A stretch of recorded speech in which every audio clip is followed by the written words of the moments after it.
What is up, guys? Welcome back to Just a Guy on my lunch break. Except I'm not on my lunch break. I'm actually on the way to work in the morning. So, these are just about the first words I've spoken other than saying goodbye to my wife and my son this morning. So, we'll see how this comes off. And I've also had maybe 3 or 4 sips of coffee. I'm going to sip on this coffee a little bit while I'm doing this video.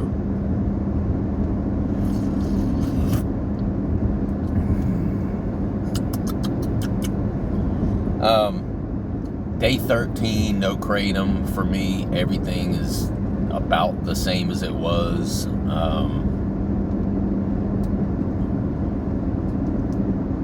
I'm not thinking about it so much during the day now.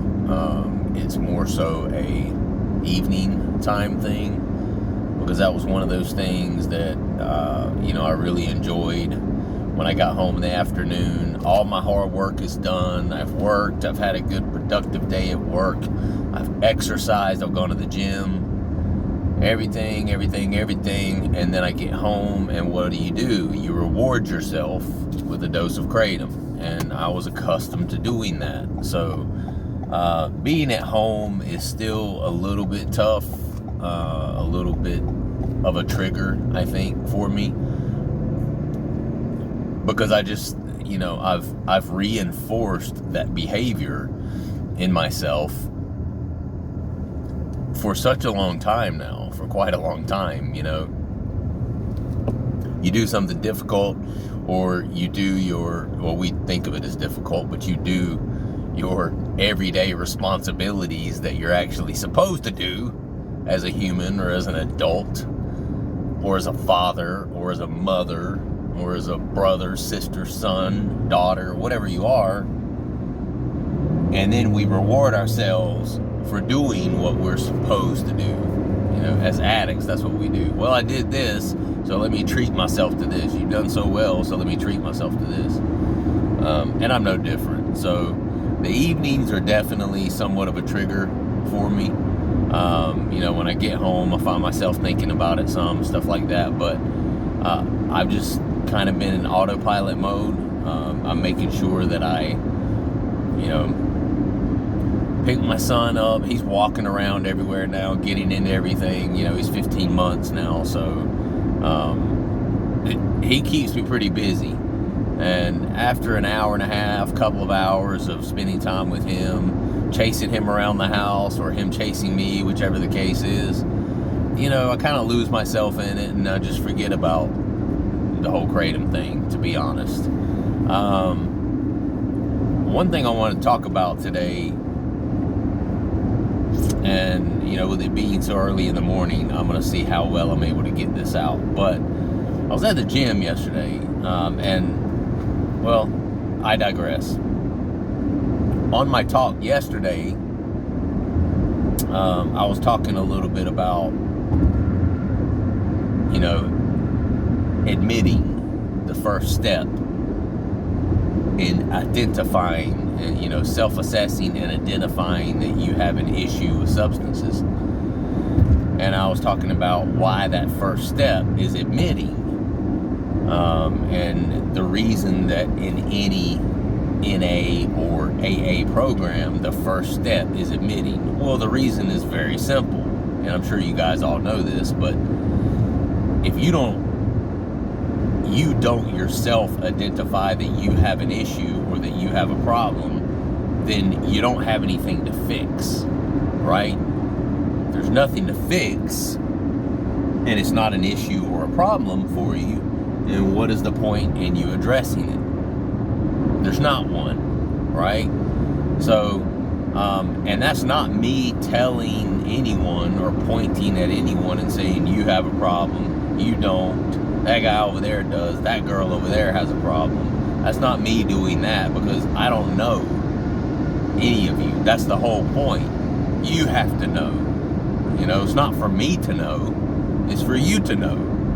Even if I did know and you didn't know, and then I pointed at you and told you that you were an addict, it still wouldn't make a world of difference to you in your world, because you're the one that would have to make the decision to stop using, right? And I used the analogy yesterday. 1 million people plus another 1 million doctors could all stand and point at you at one time and say, oh, you're a drug addict.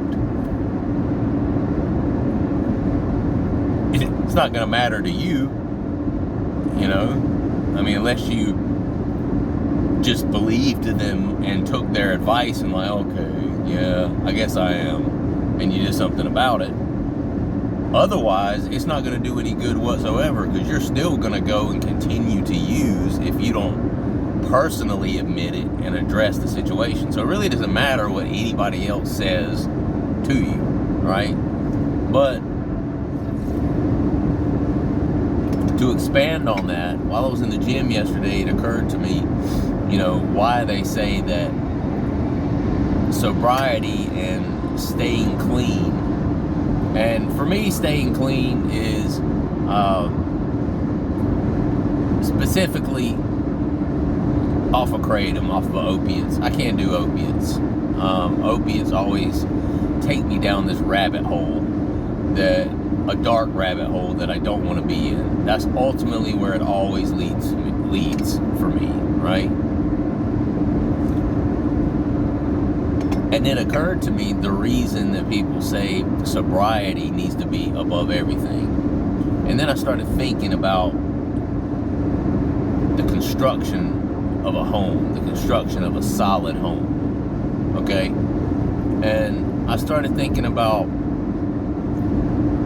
your sobriety being at the most basic level of your behavior. Because, you know, when you're a user, that substance controls you. That substance comes first. That substance comes before everything else.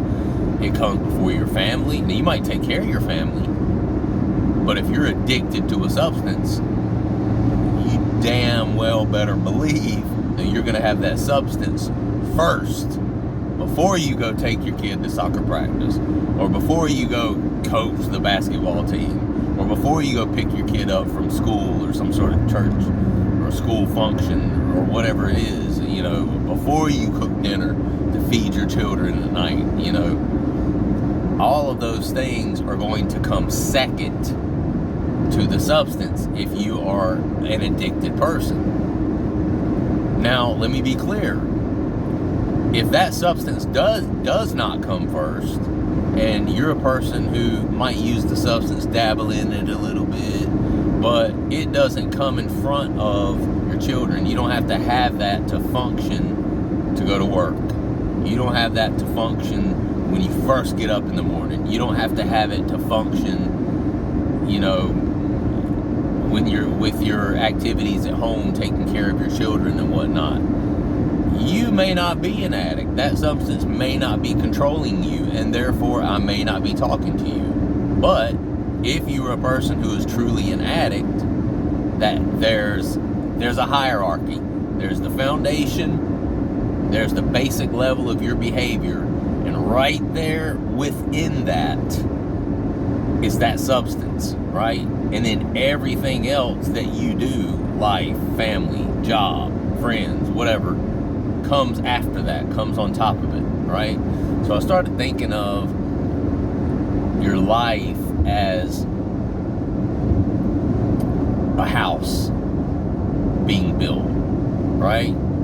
And you think of the basic foundation of a home, like the footings and the foundation of a home, right? And it occurred to me that the reason remaining sober is prioritized before everything else in life. It even has to be put before your children. You're like, wait, what? You're telling me to put something in front of my children, before my children, before my family, before my job? You're telling me I need to focus on this above all of those things that are most precious and important to me? Yeah. Because your substance use, your basic level of behavior, is much like the footings and a foundation to a home. Imagine you see these homes going up and getting built everywhere. Imagine you drive by one and you see people out there putting up the frame, you know, putting the actual wood part up, the framing of the house. And then you look and you notice and you're like, damn, it's just sitting in the dirt. You know, they just got the 2x4s just like shoved down into the dirt a little bit, and then they're building them up, and then they're, you know, putting the cross framing, and they're, you know, nailing it all together and stuff. And you look, and there's no cement footings, there's no foundation to the home whatsoever, none of it. And you look at that and you go, just fundamentally something seems wrong about that. You don't have to be a contractor to look at that and say, I don't know if that's proper building code. You know, I don't know if that house is going to stand. I have a feeling, you know, 30 days from now, this house is going to look completely different, right? Sure enough, you know, the very next day you come back out and it rained a little bit overnight, and already that, you know, every part of the framing is just slumped over and hanging this way, and then this part's hanging this way, some of them falling over altogether. That is much like your substance use, in that the very basic level of your being, and that you operate everything else that branches out from you, that framing, that wood, you know, every support that you put up to build yourself, your home, you know, to accomplish this and accomplish that as a person, stems from that foundation, those footings, that cement, that strong cement down there that's going to hold up all of your other accomplishments. Otherwise, everything is just going to be fleeting, and it's going to eventually come crashing down because you don't have a strong foundation. You know, and I started thinking of it in that way, and it really started making sense to me. I'm like, okay, I see now. I see why they say that, you know, sobriety and handling your drug addiction and getting it under control comes before everything else. That has to be put first. And, you know, a lot of times people think of it as, well, I don't have time to address that because I've got, you know, my work, I've got my kids, I've got this and that and the other. But your work and your kids and all of those things will be better for it in the long run if you do address it. Anyway, just kind of wanted to put that out there. Just some food for thought, something for you to think about. It sounded a lot better when I was thinking about it in the gym yesterday while I was repping out those sets.